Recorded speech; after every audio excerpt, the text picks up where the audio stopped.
ஞானானந்தமயம் தேவம் நிர்மலஸ்படிகாகிருதிம் ஆதாரம் சர்வ வித்யாநாமயக்ரீவம் பாஸ்மகே. நேயர்கள் அனைவருக்கும் அஸ்ட்ரோ கே.எஸ். ஐயங்காரின் பணிவான நமஸ்காரங்கள். மாத பலன். விஸ்வாவசு வருஷம் மார்கழி மாதம் 16/12/2025 14/1/2026 வரலும் உண்டான நாட்கள். இந்த காலகட்டத்தின் பலன்கள் மேஷம் முதல் மீனம் வரை எப்படி இருக்குன்னு பார்க்கலாம், ஒரு ராசிக்கும். அதற்கு முன்னாடி இந்த மாதத்தினுடைய மார்கழி மாதத்தினுடைய கோல்சாரம் என்ன அப்படின்றத பார்ப்போம். அதற்கு பிறகு மார்கழி மாதத்தில் வரக்கூடிய விசேஷ நாட்கள் என்னன்றதை பார்ப்போம்.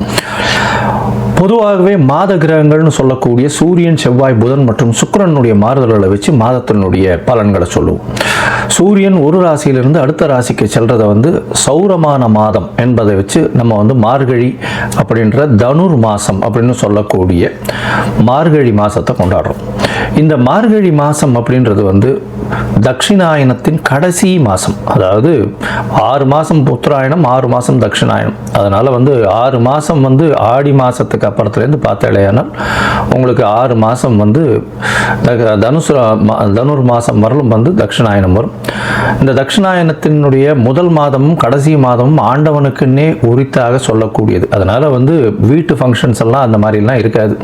பொதுவான ஃபங்க்ஷன்ஸ், அதாவது கோவில்கள் அந்த மாதிரியான பொதுவான ஃபங்க்ஷன்ஸ் தான் இருக்கும். இந்த கோவில்கள், அதாவது இந்த மார்கழின்னு சொன்னாலே கோவில்களில் திருப்பாவை, திருவம்பாவை, ஆண்டாளுக்கும் சரி, நாயன்மார்களுக்கும் சரி, மிகப்பெரிய சிவன் கோவிலுக்கும் சரி, வைணவ திருத்தலங்களுக்கும் பெரிய ஏற்றத்துடன் இருக்கக்கூடிய விஷயங்களாக சொல்கிறது. மார்கழி மாதம் கார்த்தால ஒரு 3-3:30 மணிக்கு பஜனை, அதாவது திருப்பாவையும் திருவம்பாவையும் சொல்லிட்டு போகிறது, இதெல்லாம் ரொம்ப பெரிய விஷயமாக பார்க்கப்படுறது. ஓசோன் அப்படின்னு சொல்லக்கூடிய ஆக்சிஜன் அதிகமாக இருக்கக்கூடிய நேரமும் அந்த காலகட்டத்தில் இருக்கும். அதனால் early மார்னிங் மார்கழி மாதத்தில் முடிச்சுக்கிறது அப்படி ரொம்பவும் விசேஷம். உடல் நலத்துக்கும் மிகப்பெரிய ஏற்றத்தை கொடுக்கும். அப்படின்றதுனால மார்கழி ரொம்பவுமே விசேஷம். கடைசி மாதம் தட்சிணாயனத்தில் இது அதாவது தேவர்களுக்கு, தெய்வங்களுக்கே உண்டான மாதம். இந்த மாதத்தினுடைய கோல்சாரம் என்ன அப்படின்றத பார்ப்போம். முதல்ல பார்த்தாலேனால் காலபுருஷ தத்துவத்தின் 4ஆம் ராசியில் இருக்கக்கூடிய குரு பகவான் வக்ரகதியில் இருக்கார். வக்ரகதியில் இருக்கக்கூடிய குரு பகவான் மாதம் பிறந்து ஒரு 5 நாளில் புனர்பூசம் 4ஆம் பாதத்திலிருந்து புனர்பூசம் 3ஆம் பாதம் போய்டுறார். அதாவது 21/12 அன்னைக்கு புனர்பூசம் 3ஆம் பாதம் மிதுன ராசிக்கு போய்டுறார். இந்த காலகட்டத்தில் மாதம் பிறக்கும்பொழுது கேது இந்த மாதத்தில் 5ஆம் ராசியான சிம்மத்தில் இருக்கார். இந்த மாதத்தில் 8ஆம் ராசின்னு சொல்லக்கூடிய விருச்சிகத்தில் புதனும் சுக்கிரனும், தனுசுல சூரியனும் செவ்வாயும், கும்பத்தில் சனியும் ராகுவும் இருக்கா. இந்த மாதத்தில் வரக்கூடிய மாற்றங்கள்னு பார்த்தோம்னா 21ஆம் தேதி குரு வக்ர நிலையில் இருக்கக்கூடிய குரு புனர்பூசம் 4ஆம் பாதத்திலிருந்து புனர்பூசம் 3ஆம் பாதம் மிதுன ராசிக்கு போய்டுறார். 22ஆம் தேதி புதன் இந்த மாதத்தில் 22/12/2025 அன்னைக்கு விருச்சிகத்திலிருந்து தனுசுக்கு போகிறார். அதற்கப்புறம் 27ஆம் தேதி சுக்கிரன் இந்த மாதத்தில் 22ஆம் தேதி சுக்கிரன் விருச்சிகத்திலிருந்து தனுசுக்கு போகிறார். 27/12/2025 அப்போ புதன் விருச்சிகத்திலிருந்து தனுசுக்கு போகிறார். அதுக்கப்புறம் மாத கடைசியில் பார்த்தாலேயானால் 11/1/2025 அன்னைக்கு புதன் தனுசுவிலிருந்து மகரத்திற்கும், அதற்கு பிறகு செவ்வாய் தனுசுவிலிருந்து மகரத்திற்கு 14/1/2026 போகிறார். ஸோ இந்த மாதம் பார்த்தேனால் 21ஆம் தேதி 21/12 குரு வக்கர நிலையில் மாறுறார். அதற்கு பிறகு சுக்கிரன் 22ஆம் தேதி தனுசுக்கு போகிறார். 27ஆம் தேதி, அதாவது 25/12/2025 அன்னைக்கு புதன் தனுசுக்கு போகிறார். 11/1/2026 அன்னைக்கு தனுசில் இருக்கக்கூடிய புதன் மகரத்திற்கு போகிறார். அதற்கு பிறகு இந்த மாதத்தின் கடைசி நாளான 30ஆம் நாள், அதாவது 14/1/2026 அன்னைக்கு செவ்வாய் தனுசுவிலிருந்து மகரத்திற்கு மாறுறார். இது இந்த மாதத்தினுடைய மாற்றங்கள். சரி, இந்த மாதத்தில் வரக்கூடிய விசேஷ நாட்கள் என்ன அப்படின்னு பார்த்தோம்னா, இந்த மாதம் மொத்தமே விசேஷம்தான். ஏன்னா 12 ஆழ்வார்களில் பெண்ணுன்னு சொல்லக்கூடிய ஆண்டாளின் மிக முக்கியமான மாதம் திருப்பாவை சொல்லி வச்ச 30 நாட்கள் வரக்கூடியது. இந்த மாதத்தில் பார்த்தாலேயானால் 19/12 அன்னைக்கு ஹனுமத் ஜெயந்தி, மார்கழி மூல நட்சத்திரம். அதற்கு பிறகு பார்த்தாலேயானால் 20ஆம் தேதி அன்னைக்கு அமாவாசை. இந்த மாதத்தில் பார்க்கும்பொழுது 30ஆம் தேதி வைகுண்ட ஏகாதசி. இந்த வருஷத்தினுடைய, அதாவது மார்கழி மாதத்தில் வரக்கூடிய ஏகாதசி, வளர்பிறை ஏகாதசி, வைகுண்ட ஏகாதசி வருது. அதற்கு பிறகு பார்த்தாலேயானால் 2/1/2026 அன்னைக்கு மார்கழி மிருகசீரிஷம், மிருத்யுஞ்சயா, அதாவது மார்க்கண்டேயன் பிறந்த நாள். அதாவது மிருத்யுஞ்சயா ஹோமம் பண்ணுவா. உடல் நலம் குன்றியவர்களுக்கு உடல் நலத்தில் ஏற்றம் கொடுக்கக்கூடிய ஹோமங்கள் பண்ணக்கூடிய நாளாக கருதப்படுகிறது. அதாவது தீர்காயுஸ் இருக்கிறதுக்கு, உடல் நலிந்து போன ஒரு சீனியர் சிட்டிசன் சவாலுக்கெல்லாம் அந்த அன்னைக்கு வந்து போய் மார்க்கண்டேயன் போய் பிரச்சனை பண்ணிட்டு வர்றதோ, இல்லைன்னா ஆற்றுல வந்து மார்கழி மிருகசீரிஷத்து அன்னைக்கு அதாவது உடல் நலம் நல்லபடியாக ஏற்றமாக இருக்கணும்னு வந்து பூஜை பண்ணுறது நல்ல விசேஷம். அதற்கு பிறகு 3/1/2026 அன்னைக்கு ஆருத்ரா, திருவாதிரை நட்சத்திரம். பௌர்ணமி வேறு. ஏன்னா திருவாதிரைன்னும் போது பௌர்ணமி, தனுர் மாதம் வரக்கூடிய பௌர்ணமி ஆருத்ரா சிவன் கோவிலில் மிகப்பெரிய விசேஷம் கொண்டாடக்கூடியது. அது விரதம் இருந்து அந்த ஆருத்ரா தரிசனம் முடிச்சுட்டு தான் வந்து எல்லாருமே வந்து சாப்பாடு சாப்பிடுவாங்க. ஆருத்ரா களி ரொம்பவுமே விசேஷம்.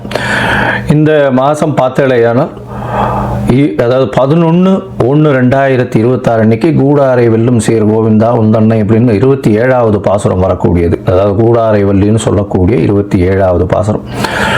அது மிகவும் வசத்தியான பாசுரமாக சொல்லப்படுகிறது. அதற்கு பிறகு 14/1/2026 அன்னைக்கு போகி பண்டிகை. போகி பண்டிகை பழையன கழிதலும் புதியன புகுதலும்னு சொல்லக்கூடியது. தேவையற்ற விஷயங்கள் எதையும் வச்சுக்காமல் வெளியில் போட்டுட்டு, அதாவது மனசுக்குள்ளே இருக்கிறதும் சரி வெளியில் இருக்கிறதும் சரி அகமும் புறமும் தூய்மை அடையக்கூடிய ஒரு விஷயம். ஏன்னா அதுக்கு அடுத்த நாள் வந்து மகரத்துக்கு போகிறார் சூரியன். உத்தராயணம் பிறகுறது மிகப்பெரிய ஏற்றமான காலம். எல்லா விதமான நன்மைகளும் நடக்கக்கூடிய காலம். இப்போ நடந்ததை விட அதிகப்படியாக நடக்கக்கூடிய விசேஷங்கள் உண்டு. சரி, இப்போ மேஷம் முதல் மீனம் வரை ஒரு ராசியாக என்னென்ன மாற்றங்கள், என்னென்ன ஏற்றங்கள் இருக்குன்னு பார்ப்போம். அதுக்கு முன்னாடி என்னுடைய மொபைல் நம்பர் கீழே ஸ்க்ராலிங்கில் போயிட்டு இருக்கோம். உங்களுக்கு அஸ்ட்ராலாஜிக்கல் கன்சல்ட் தேவைப்பட்டதுன்னா எனக்கு ஃபோன் பண்ணுங்க. உங்களுடைய date, time, place of birth கொடுங்க. உங்களுடைய ஜாதகத்தை போடுறேன்.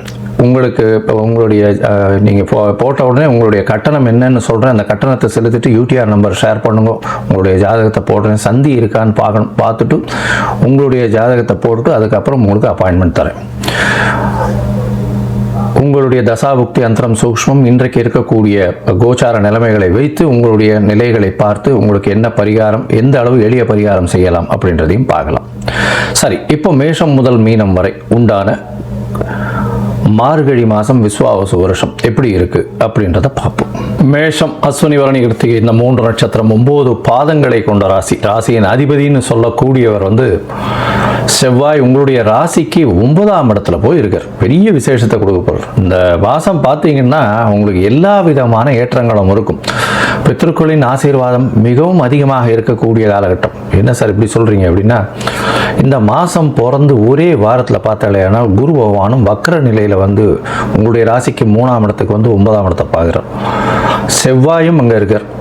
சூரியனும் குருவும் வந்து சம சப்தமத்தில் சிவராஜ யோகத்தை கொடுக்குறார்.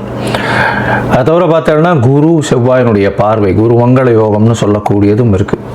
இந்த காலகட்டத்தில் பார்த்தாலேனால் உங்களுடைய ராசிக்கு 9ஆம் இடம் மிகவும் வலுப்பெற்று போகிறது. தந்தையினால் ஆதாயம், தந்தையின் மூலியமாக ஒரு பெரிய சொத்துக்கள் வரக்கூடிய காலகட்டம்.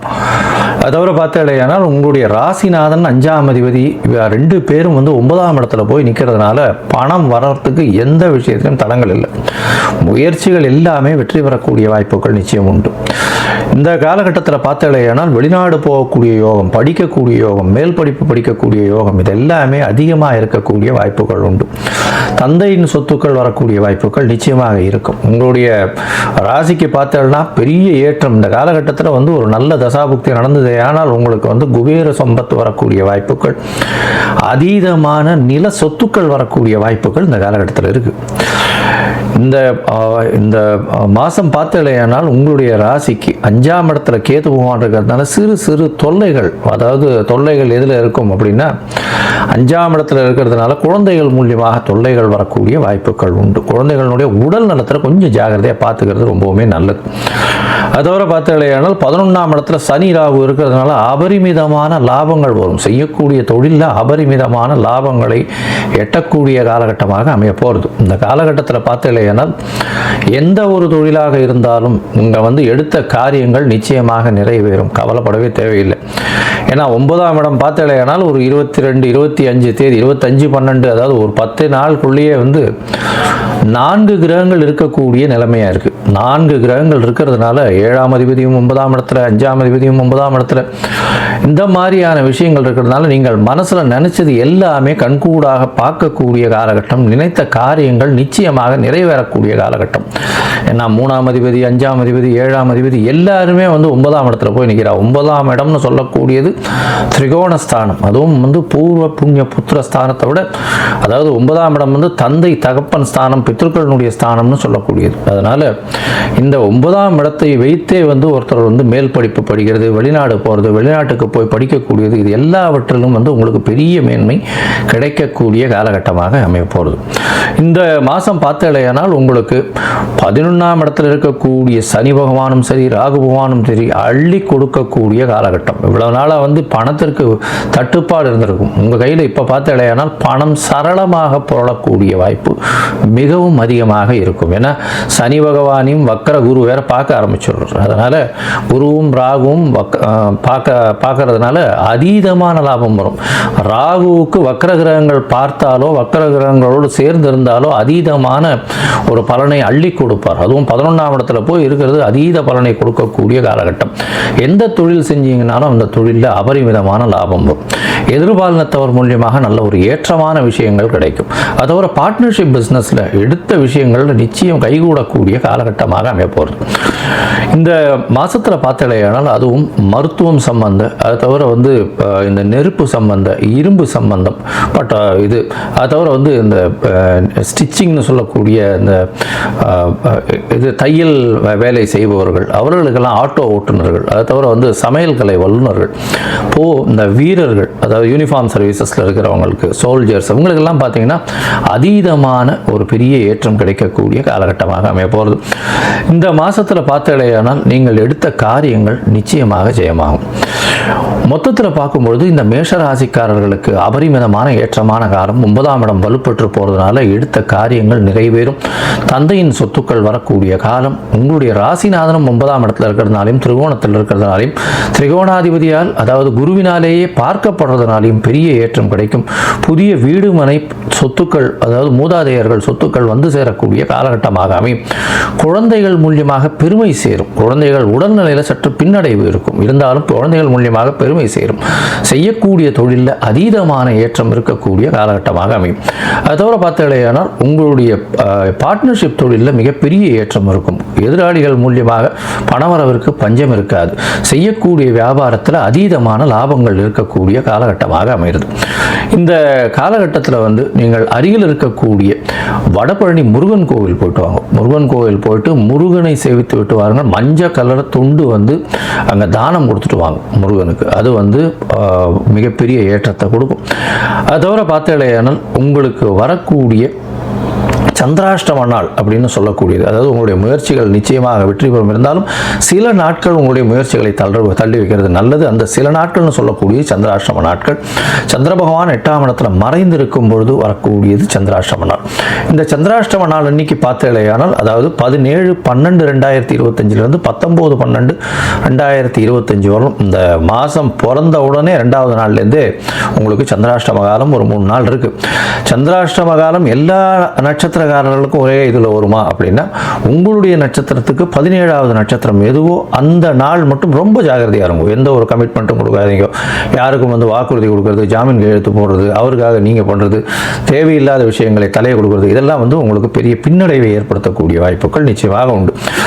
இந்த மாதத்தில் பின்பகுதியில், அதாவது 13/1 14/1/2026 இந்த 2 நாட்களும் உங்களுக்கு சந்திராஷ்டமம் இருக்கும். கிட்டத்தட்ட 5 நாட்கள் இருக்குது. அதனால் இந்த 5 நாட்களை மட்டும் கொஞ்சம் தள்ளிட்டு அந்த காலகட்டத்தில் வந்து எளிய பரிகாரம்னு சொல்லக்கூடிய சந்திரனுக்கு உண்டான பரிகாரம், இந்த பால் வந்து அருகில் இருக்கக்கூடிய கோவிலில் கொண்டு போய், அதாவது பிள்ளையார் கோவிலில் போய் கொடுத்துட்டு போகிறதன் மூலியமாக சந்திராஷ்டமத்தின் தாக்கம் வெகு அளவு குறையக்கூடிய வாய்ப்புகள் நிச்சயமாக உண்டு. இந்த மாதம் நீங்கள் முருகன் கோவிலுக்கு போயிட்டு வாங்க. உங்களுக்கு வீட்டுக்கு அருகில் இருக்கக்கூடிய முருகன் கோவில் இல்லை வடபழனி முருகன் கோவில் போயிட்டு வாங்க. உங்களுக்கு எல்லா விதமான ஏற்றங்களும் எல்லா விதமான மாற்றங்களும் ஒரு வெற்றிகரமான மாறுதல்களும் இந்த மார்கழி மாதத்தில் நிச்சயமாக வரும்.